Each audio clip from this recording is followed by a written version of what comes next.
عمران خان بار بار کہتا ہے سب سے بڑی بت جو ہے نا وہ اپنے اندر جمع کیے ہوئے ہیں، خوف کا بت ہے۔ یہ جو بت ہیں یہ توڑنے پڑیں گے۔ یہ نہیں ہے کہ آپ کے کوئی ایک بت جو بنا ہوا ہے اس کے سامنے ہی آپ جھکتے ہیں۔ یہ جو آپ جھکتے ہیں اپنی نفسانی خواہشات اور دنیاوی خواہشات کے سامنے، یہ بہت بڑے بت ہیں، اور یہی ہمارا امتحان ہے۔ امتحان عمران خان کا نہیں ہے، وہ تو زبردست کامیاب ہے اپنے امتحان میں۔ اس کو تو اللہ نے ایسا ایمان دیا ہوا ہے، وہ تو لا الہ الا اللہ کا مطلب سمجھ گیا ہے، اور آپ کو بھی سمجھا رہا ہے کہ کسی کے آگے مت جھکو خدا کے سامنے جھکنے کے علاوہ، اور بس اسی سے مدد مانگو۔ ایاک نعبد و ایاک نستعین، اسی کے سامنے جھکو اور اسی سے مدد مانگو۔ اور اس نے کہا تھا کہ نہ میں خود کبھی کسی کے سامنے جھکاؤں، نہ آپ کو کسی کے سامنے جھکنے دوں گا اللہ کے سوا۔ تو جب یہ بات آ جاتی ہے تو پھر وہ صحابہ کا کیریکٹر بن جاتا ہے، جس نے صحابہ کو عرب کے صحرا سے اٹھا کے پوری دنیا کا حکمران بنا دیا۔ اور پھر اس کے بعد تابعین اور تبع تابعین، وہ سارے لوگ جنہوں نے اس ماڈل کو فالو کیا۔ یہ جو لا الہ الا اللہ کا ماڈل ہے، یہ جو عمران خان آپ سب کو کہہ رہا ہے،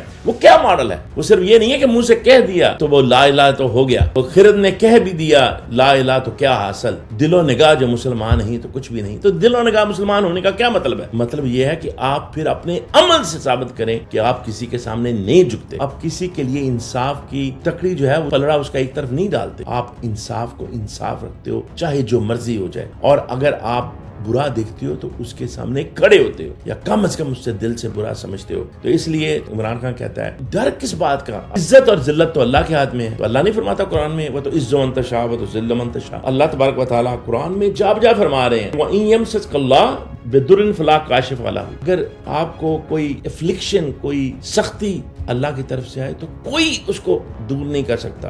وَإِن يَمْسَسْكَ اللَّهُ بِضُرٍّ فَلَا كَاشِفَ لَهُ، اگر کوئی آپ کو مشکل آنی ہے تو کوئی صورت نہیں ہے کہ آپ کو اس مشکل سے کوئی نکال سکے سوائے اللہ کے۔ اور اسی طرح اگر آپ کو کوئی خیر ملنی ہے تو سوال ہی پیدا نہیں ہوتا کہ کوئی آپ سے وہ خیر چھین لے۔ تو جو بھی مشکل ہے اور خیر ہے وہ میرے اللہ کے ہاتھ میں ہے۔ اللہ تعالیٰ فرماتے ہیں نا وَتُعِزُّ مَن تَشَاءُ وَتُذِلُّ مَن تَشَاءُ بِيَدِكَ الْخَيْرُ إِنَّكَ عَلَىٰ كُلِّ شَيْءٍ قَدِيرٌ۔ اسی طرح اللہ تبارک و تعالیٰ جا بجا قرآن میں فرماتے ہیں وَمَا مِن دَابَّةٍ فِي الْأَرْضِ إِلَّا عَلَى اللَّهِ رِزْقُهَا، پوری دنیا میں کوئی ایک ایسا کیڑا بھی نہیں ہے، کوئی ایسی کریشن ہے ہی نہیں جس کا رزق اللہ تعالیٰ نے مقرر نہ کر دیا ہو۔ تو جب رزق اللہ کے ہاتھ میں، موت اللہ کے ہاتھ میں، عزت اللہ کے ہاتھ میں، تو پھر ڈرنا کس بات کا؟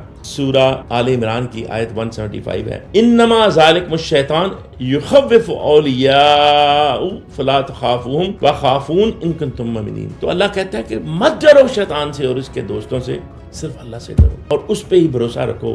بے شک اگر تم اس پہ بھروسہ رکھو گے تو اللہ تعالیٰ ہر توکل کرنے والے کو اپنی ذات سے، اپنی رحمت سے فلاح دیتا ہے، اس کو کامیابی دیتا ہے۔ تو اسی طرح موت کی بات سن لیں، غزوہ احد ہوا تو بہت سارے صحابہ بھی تھے، وہ بھی گھبرا گئے، جتنے بھی عرب کے قبائل تھے وہ جمع آ گئے تھے، اور خندق کے موقع پہ انہوں نے کہا کہ ختم کر دیں گے مسلمانوں کو۔ صحابہ بھی پریشان ہو گئے، صحابہ آئے رسول اکرم صلی اللہ علیہ وسلم کے پاس، اور رسول اکرم صلی اللہ علیہ وسلم کا جواب کیا تھا کہ اگر ایک طرف میرے یہ چاند اور دوسری طرف سورج بھی رکھ دیں تو میں ہٹنے والا نہیں ہوں۔ اور یہ لوگ کہتے تھے کہ جی موت آ جائے گی تمہیں، اگر تم یہاں ہوئے تو مارے جاؤ گے، لیکن وہیں اللہ تبارک تعالیٰ نے آیات اتاری قل لو کنتم فی بیوتکم لبرز الذین کتب علیہم القتل الی مضاجعہم۔ اللہ تعالیٰ فرما رہے ہیں کہ اگر تم اپنے گھر میں بھی رہ جاتے تو سوال ہی پیدا نہیں ہوتا تھا کہ اگر تمہاری موت کی ڈگری آ گئی تھی تو وہ موت آپ کی آ کے ہی رہنی ہے۔ اینما تکونوا یدرککم الموت ولو کنتم فی بروج مشیدہ، کہ اللہ فرما رہے ہیں کہ اگر تم اپنے لافٹی برج میں، یعنی برج خلیفہ جیسی جگہوں پہ بھی اگر تم ہو، اگر اللہ نے تمہاری موت لکھ دی ہے تو وہ موت آ کے رہے گی۔ غزوہ احد میں بھی جو منافقین کا ٹولہ تھا انہوں نے کہا نہیں جی ہم تو نہیں جاتے احد میں، ہم تو مدینے کے اندر رہ کے لڑیں گے اور آپ مارے جاؤ گے اگر وہاں جاؤ گے تو پھر غزوہ احد میں تھوڑی مشکل بھی آئی اور انہوں نے مذاق اڑانا شروع کر دیا، کہا کہ دیکھو انہوں نے کہا تھا نا مت جاؤ اور مارے گئے تم۔ لیکن یہ ہے کہ اللہ تعالیٰ قرآن میں کہہ رہا ہے کہ جس کی موت جہاں لکھی ہے وہ اس کو آ کے رہے گی، چاہے وہ کہیں بھی چھپ جائے۔ تو at the end of the day اللہ تعالیٰ نے کامیابی کس کو بخشی؟ مومنین کو بخشی، قرآن والوں کو بخشی، ایمان والوں کو بخشی، یا اللہ تعالیٰ نے ان کو بخشی جو کہ صرف دنیا پہ تکیہ لگائے بیٹھے تھے۔ عمران خان نے ہماری صرف انتظامی تربیت نہیں کی، صرف سیاسی تربیت نہیں کی، معاشی تربیت نہیں کی، بلکہ اخلاقی تربیت بھی کی، روحانی تربیت بھی کی۔ بار بار تم کو بتایا تم نے صرف اور صرف اللہ پہ یقین رکھنا ہے، صرف اس سے مدد مانگنی ہے، انصاف پہ قائم رہنا ہے۔ وہی بات ہے عمران خان کی، وہ یہ کہتا ہے کہ آپ اس وقت تک نہیں ہار سکتے جب تک کہ اپنی ہار قبول نہ کر لیں۔ کیا حسین علیہ السلام نے اس ڈر سے کہ مجھے مار دیا جائے گا، میدان کربلا سے بھاگ گئے، حالانکہ میدان کربلا میں صرف تھوڑے سے نفوس تھے، بچے تھے، عورتیں تھیں، لیکن انہوں نے انصاف پہ سودا نہیں کیا، حق پہ سودا نہیں کیا۔ ان کو یہ مشکل آئی کیوں؟ اس لیے کہ اللہ تبارک و تعالیٰ نے ہمارے لیے ایک اتنی بڑی مثال قائم کرنی تھی، اور عقل کے اندھوں کو اگر آج بھی وہ مثال نظر نہیں آتی اور وہ ظالم کے ساتھ کھڑے ہوتے ہیں اور مظلوم کا ساتھ نہیں دیتے، تو پھر ایسے لوگوں کی دنیا میں تو وہ تھوڑی سی عیاشی لوٹ سکتے ہیں، لیکن ان کا حشر بھی فرعون کی طرح ہوگا، اور ان کو یاد بھی فرعون کی طرح اس دنیا میں بھی اور آخرت میں بھی کیا جائے گا۔ اس لیے اس میں ذرا بھی سوچنے کی ضرورت نہیں ہے کہ حضرت امام حسین علیہ السلام حق پہ تھے، اور نہ صرف حق پہ تھے بلکہ وہ حق کے نور کو بانٹنے والے ہیں، انصاف کا علم بلند کرنے والے ہیں، اور نہ صرف مسلمانوں کے لیے بلکہ انسانیت کے لیے وہ ایک میسج چھوڑ کے گئے کہ چاہے آپ تعداد میں کتنے ہی تھوڑے ہوں، اگر آپ انصاف پہ کھڑے ہیں، آپ ڈائلاگ ضرور کریں، لیکن پھر آپ نے انصاف سے ہٹنا نہیں ہے۔ آج کل ایران کر رہا ہے، ایران نے بھی یہی ٹھانا ہوا ہے، وہ ماننے والے ہیں امام حسین علیہ السلام کی، اور انہوں نے کہا ہے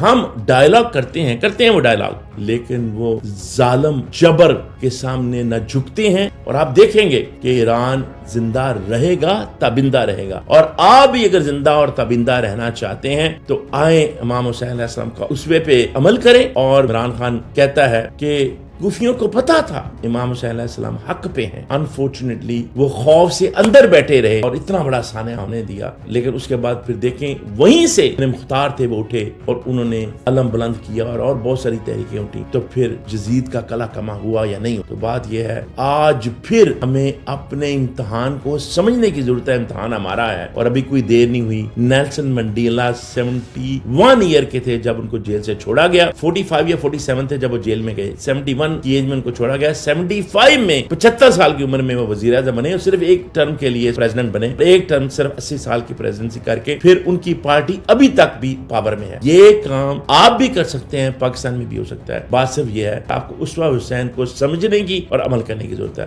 اللہ تعالی ہمارا حامی ناصر۔ Thank you.